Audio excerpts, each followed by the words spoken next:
Chief Meteorologist Chris Justice on where Ian is heading next. Chris. Central Florida through tomorrow is really where it's honing in on, and this is a live look from Tampa. You see the camera shaking here, and Tampa really dodged the worst of it. It's now over Fort Myers. What is good for Tampa is bad for Fort Myers. Unfortunately, this eye went just north and west of them, and the greatest storm surge, the greatest winds very near Fort Myers, and this is a dangerous situation. Still a Category 4 hurricane, a major hurricane making its way toward the north and west. Latest advisory just came out. Winds are at 140 miles per hour. Just came out seconds ago, showing it moving across Florida slowly right now. Because it's over land, the wind will begin to weaken, but its power and its strength, it will not. Severe weather, flooding, storm surge, a major concern really on both sides of Florida. This is a powerful storm system, and latest here shows it remaining a Cat 1 just a little bit longer. Thursday, tonight at 2 a.m., it's a Cat 1 still.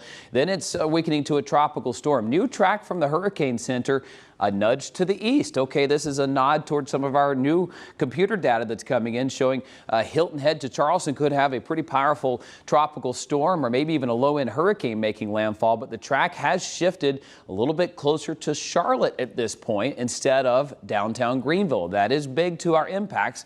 We're still going to have some rain. It's just a matter of, is that rain heavier or flooding, or is it just kind of off and on? We're mapping it all out for you. Either way, you should plan on quite the soaker coming our way Friday and Saturday.